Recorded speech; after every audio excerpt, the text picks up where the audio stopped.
America's Heartland is made possible by Farm Credit, financing agriculture and rural America since 1916. Farm Credit is cooperatively owned by America's farmers and ranchers. Learn more at farmcredit.com. Crop Life America, representing the companies whose modern farming innovations help America's farmers provide nutritious food for communities around the globe. Hi, I'm Rob Stewart. Looking for something different on your dinner table? Well, stick around because we'll take you cross-country to meet some farmers bringing in unusual crops. Small and crunchy, sesame seeds have been a valuable crop for thousands of years. You've had them in candy and on hamburger buns. But one farmer in Oklahoma is changing the way the crop gets to consumers. Forget about corn or wheat tortillas. Researchers in North Dakota want you to try tortillas made from beans. Want to dress your salad with olive oil that comes from a higher source? How about oil associated with divine intervention? And bringing in a harvest of sea salt headed for your dinner table. It's all coming up on America's Heartland.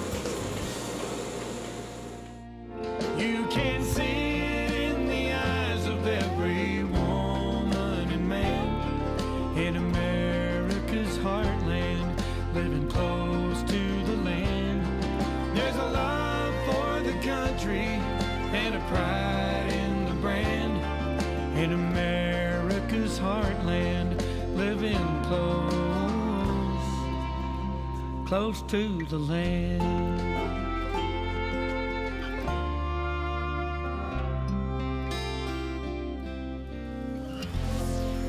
We brought you lots of stories about the farm and ranch families who deliver the food, fuel, and fiber so important to consumers in the U.S. and around the world. And the numbers are impressive when you total them up. American farmers lead the world in corn production and have a lion's share in raising soybeans used in hundreds of products. U.S. wheat goes to markets around the globe. American rice producers deliver the white grains to markets in Asia, as well as its growing popularity in the U.S. And let's not forget other crops like cotton, oats, and sorghum, even maple syrup. So, overseas markets are important. Consumers just like you are ready to try new foods, and researchers are finding new uses for old favorites. And what about those specialty crops? Well, let's start in Oklahoma, where Akiba Howard says a very ancient grain has a very bright future. Open sesame was the magical phrase unlocking the treasures of an ancient cave. Yeah, this is a healthy looking sesame plant. Today, opening a sesame pod unlocks a culinary treasure. We're able to grow this here because it loves the hot weather, doesn't need much moisture, and so that really fits into where we are today. Jimmy Kinder is a third-generation wheat farmer in Walters, Oklahoma. He'd been looking for a drought-resistant, economically viable crop to rotate with his winter wheat. Sesame fit the bill. This is one of the unique things about this crop is that we're not looking for a market. We have a market for sesame. We just haven't been able to grow it efficiently until now. That demand, along with new seed varieties and new technology, provided a crop opportunity for farmers. And there's another benefit. The harvesting equipment is the same as with wheat, as with corn, that's the neat thing about sesame. There's no specialized piece of equipment needed. So why hasn't the crop been more widely grown? Well, another word on open sesame. The pods open when ripe and spill their seeds onto the ground. The challenge has been to develop a pod that holds the seeds until the entire field is ready for a machine harvest. New plant varieties have made that possible. And so the variety that we have actually stays closed until we can come in and get a harvester to actually roll the pod open and release the seed. What you're looking at is a unique sesame pod that exists nowhere else in the world, non-dehiscent sesame, which means non-shattering sesame. The rest of the world today is still hand-harvested sesame. Danny Pieper is an agronomist with Sesame, a company looking to expand sesame production in the U.S. Explain a little bit about how the sesame seed plant grows. Okay, well, what we have here is basically a little bit varying stages of maturity. Basically, the flowers come out and they last one day, and it can put on 2 to 4, maybe even 6 flowers a day in the peak of bloom. And those flowers last one day, fall off in the evening, and they're replaced by a small capsule full of seed. From crop to consumer, Jimmy Kinder's sesame seeds make their way through processing to be cleaned and sorted. Show me what's going on here. Well, basically from the bulk storage bin, you know, we bring the seed in through these conveyors. Oh, okay. And it's, you know, similar to the seed you would see on a hamburger bun. Right. And this is the first stage in the cleaning process, getting it from the bin to the cleaner. This Heartland crop will be packaged and shipped around the world. Half the global supply is made into oil. The whole seeds are used for baking, candy, and ethnic dishes, a market that continues to grow. It's a very strong market. You know, we're nowhere close to meeting the demand for it. There's not enough sesame grown in the world to meet current demand, current consumption levels. So there's a huge amount of growth that can happen. Here's a story on the sesame and the bean. Jimmy Kinder's been sharing his sesame story with others in a blog that talks about agricultural advances and a crop dating back thousands of years. It's no doubt that technology can be a great thing, but farming's still an art. And then I've been able to take that human side that's been handed down from father to son over years, then actually multiply that with technology. And then we see a great benefit from those two banks of knowledge coming together. Some historians claim that sesame seeds were the first plant to be used in creating oils for cooking, and the ancient Babylonians even used sesame seeds to make cosmetic creams and lotions.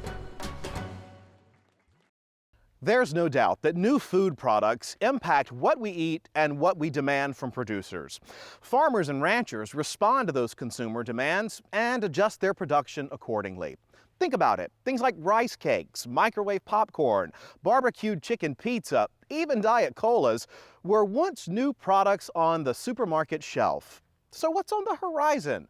Well, Sarah Gardner says farmers and researchers in North Dakota have a few ideas from something called pulse crops. Food scientists at this North Dakota laboratory are testing recipes using flour made from pulse crops. More than 60 grain legumes make up the pulse crop family, including well-known staples like beans, lentils, and chickpeas. And those are crops that are gaining a lot of interest in the food world today from the standpoint that they have a great balance of fiber, protein, and carbohydrates, a very good blend. Most of the breads and pastries we consume are made from wheat. The work here aims to develop other flour sources, not only as an additional crop option for farmers, but also because some people have trouble digesting the gluten proteins that give wheat flour its consistency. I think it rolls really well, but something about the amount of water, and maybe I should play more with the ratio of the dry peas. Okay, yeah, it looks like you're getting some cracking. Yeah, so I think it got dried. We incorporated roasted dry pea flour inside the wheat tortillas, and that is to enhance the nutritional value of the tortilla products. Normally wheat tortilla only have the wheat flour, water, shortening, some salt and baking powder. But by adding this, it will significantly enhance the protein content, also fiber. North Dakota leads the nation in the production of the beans, peas, and legumes that make up the pulse crop category. North Dakota State University even holds a Pulse Seed Day to provide crop information to farmers. I very much appreciate those of you who have come out to spend time with us this morning to talk about our pulse crop research effort here at the Carrington Center. Pulse seed crops are useful in crop rotation because they not only return a good deal of nitrogen to the soil, they also provide breaks in the disease cycles that can affect other grain crops, as well as oilseed crops like soybeans. When you say you hope the farmers take away information that they can put into effect this season, give me some examples of what you might want to see. One of the major research focuses that we have here is to manage plant pests, in particular plant diseases, in the pulse crops, both in terms of improving yield and, very importantly, improving the quality of that crop. That is solid. Farmers here also want to know more about consumer markets for new products developed from pulse crops. Some of the new sectors of the marketplace that are being opened up would be the convenience foods, the foods that are more readily prepared. That would include not only ready-made meals, but also the snack items. New consumer products are only one area of opportunity. Livestock feed is another. And we found that the quality of the meat that resulted from beef that were fed peas was improved. It was more tender, and it also tasted better. So someday we can look forward to seeing a sign at the beef counter saying pea-fed beef? Exactly. Actually, that terminology, pea-fed beef, is something that I believe is a label, is a reference that we are fostering and working in conjunction with the Northern Pulse growers on, yes. And we grow about 3,000 acres of pulse crops. And pulse crops would be lentils, chickpeas, or soybeans, or peas. 13, all right. Well, Farmer Kevin Haas began growing legumes some 20 years ago. They now make up 50% of his crops. A pulse crop actually is able to fix its own nitrogen from the air. And so in that sense, you don't have to put any additional fertilizer on. And that's always good economically and probably good for the environment as well. The ongoing food project at the Northern Crops Institute may provide insights on incorporating pulse crops into foods more accessible to consumers. Options that would benefit shoppers, as well as those looking to expand the crop choices in their fields. They're developing uses now as making them to a flour and different things like that. So they're readily available. You put them in as an ingredient to your food and cook them, and you get the health benefit, and you can do it quite quickly. All right, let's talk legumes. Along with grains, beans were among the first crops cultivated by early societies. Ancient Egyptians considered beans to be an emblem of life and had temples dedicated to them. Since beans stored well and traveled well, they were a mainstay on long sea voyages in colonial times, which is where navy beans got their name. No matter what your diet, we know you're consuming more olive oil these days. The health benefits of olive oil have prompted the food folks to use more olive oil in salad dressings and baked goods, even desserts. Well, that's good news for growers, and it's also good news for a group of California nuns with some very special olive trees.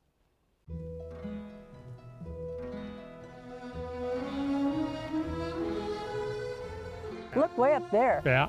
I mean, way at the top. Bunch up here. Excitement fills the air for the Dominican Sisters of Mission San Jose. But see this one too. It's that time of year again when their olive trees are loaded. Cluster after cluster hangs everywhere in these historic olive trees with roots dating back to the late 1700s. And they're still growing right here on the original mission land where Spaniards settled in Fremont. Well, olives were something native to Spain. It would be something that would have been part of their diet. So little by little, agriculture became a big thing here. So Dolores, this is the oldest remaining building of the original adobe buildings that were part of the mission complex. Wow. This dates back to? This one was probably built about 1810 after the church was finished. Just like most of the original buildings, the mission crops have crumbled, except for these thriving olive trees. This is the oldest standing mission olive orchard in the state, covering the land that remained after most of the mission property was sold to ranchers in 1830. We got back 28 1/3 acres of our land, some of which now we have sold off as well. To? To the Dominican Sisters of Mission San Jose, who are our neighbors behind us here. Behind the mission, rows and rows of olive trees, leading up to the Dominicans' mother house, sort of a divine intervention, introducing the next generation of caretakers for the crop. For decades, the Dominican sisters would harvest the fruit and press their very own olive oil by hand for sacrament celebrations and convent cooking. But in 1964, that harvest ended when the sisters could no longer handle the harsh labor of picking and pressing. So you used to pick these trees right out here? But I remember more trees being here.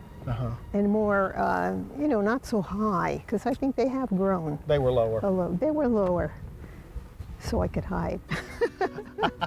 Sister Florence Kumbelich was one of the sisters that used to pick the olives decades ago, back when all of this grass was covered with the trees she loves. They are gorgeous. I mean, when you look at them and you see the silvery tops on them, when the wind breeze going through them. For years, it was just falling on the ground. They were walking all over, splashing all over our habits, and it was going to waste, and that was really almost sinful. But that sin on the ground became a gift from on high for Sister Karen Elizabeth Zavitz and the rest of the Dominican sisters. A saint of the soil stepped forward when professional olive oil maker Dan Shabika offered up the services of his company to pick and press the olives for the sisters for free. I think staying connected to the spiritual significance of the olive tree and also the temporal significance of the olive tree in California is rooted right here. He has such a passion. He has a passion for the olive trees and the olive oil and, its many properties from the sacred to the secular. And he's really instilled that in us. Well, I think you're going to have a good crop this year, and of course the olive oil will be impeccable. I think that we have a lot better harvest coming up. Your eye is getting trained quickly. I mean, we had the trees, we had the desire, but without someone like Dan, it would not have happened. This is where the sisters' olives end up, at Shabika's processing plant in Modesto. When will these be olive oil? Tomorrow. Tomorrow. Is that fast enough for you? Wow. That's not all that's fast. The olives right up a conveyor belt are dumped into a water bath and the olive press is on.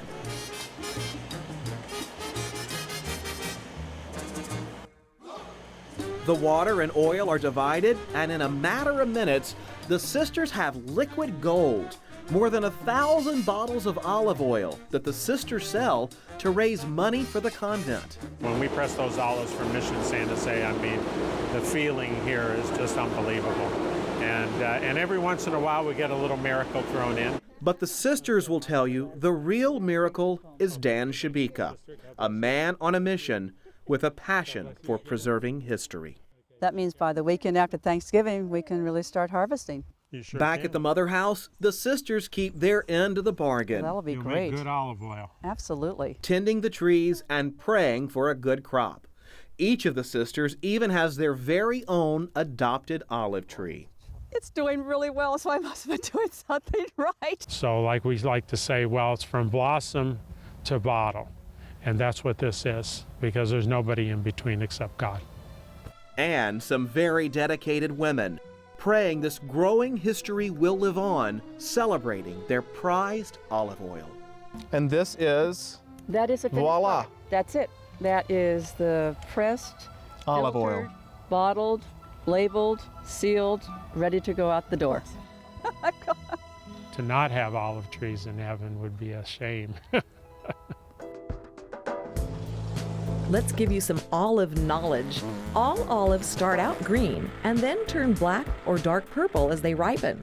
And olive trees have long lives. Olive trees have been known to live hundreds of years. If you're thinking of making your own olive oil, you'll need to press around 11 pounds of olives just to make 1 quart of olive oil.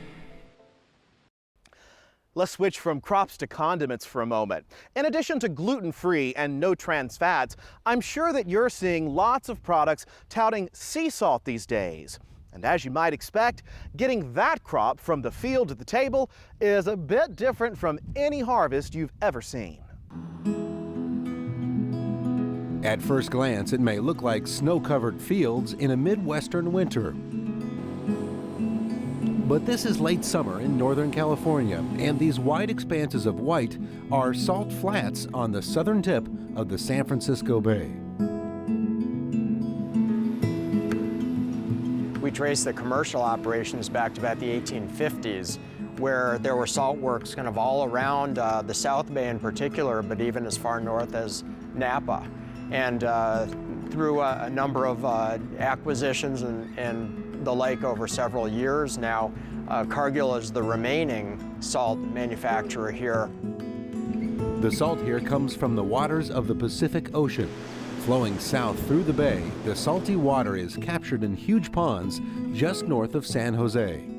We typically bring in seawater just during the summer months. We don't want to bring it in during the winter time because there's so much rainwater coming off the hills that it actually dilutes the bay and makes it less salty. The salty water is pumped into what are called concentrators, shallow ponds ringed by levees. Then, sun and wind evaporate much of the water, leaving behind a salty brine.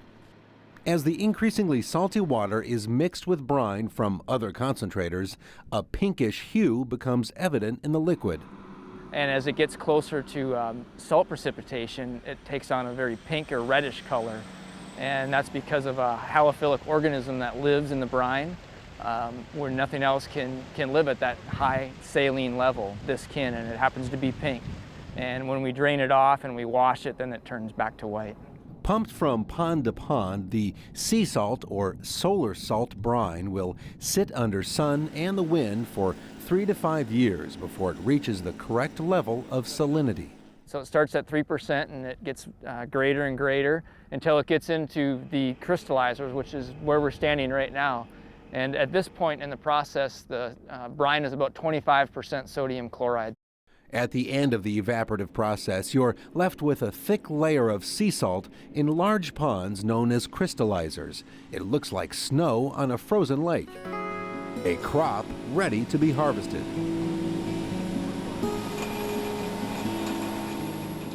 Each year we harvest 500,000 tons of salt. We harvest 4 to 6 inches in each crystallizer during the summer and during the fall. And we try to leave the remainder of the salt underneath as a mantle to have a good clean cut of salt so we're not digging into the bay muds at all. After a grader breaks up the top layer, a harvester moves in to fill large trucks with tons of sea salt.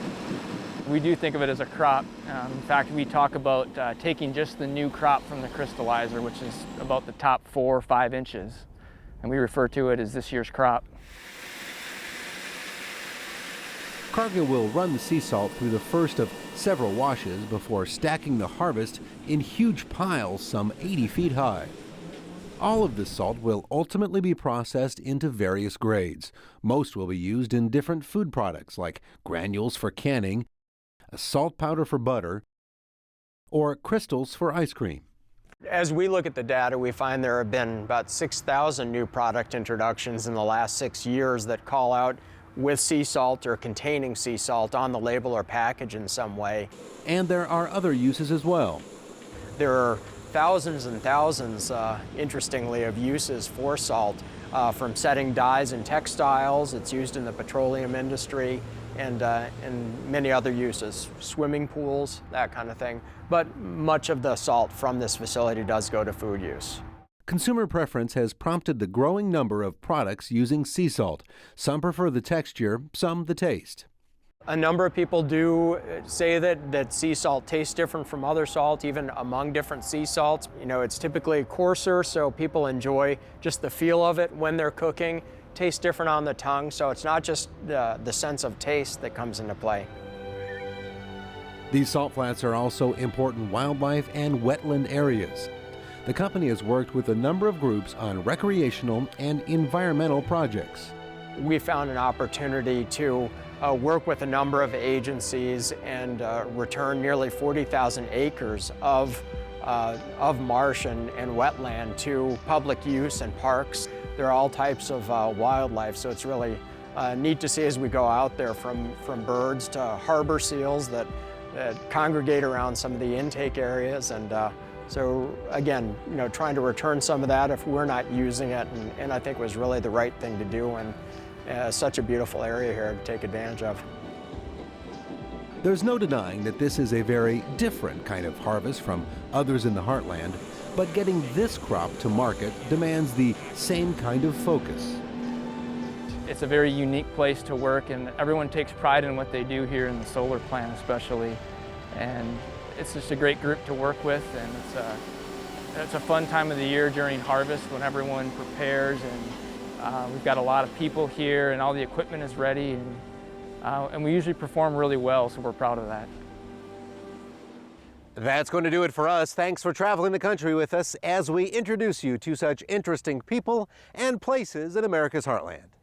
We know that we pass along a lot of information to you in every program, and in case you missed something or you just want to check out videos from this show or others, we make it easy. Just log on to our website at americasheartland.org, and of course there is lots going on our social media arena. You'll find us there as well. We'll see you next time right here on America's Heartland. You can purchase a DVD or Blu-ray copy of this program. Here's the cost. To order, just visit us online or call 888-814-3923.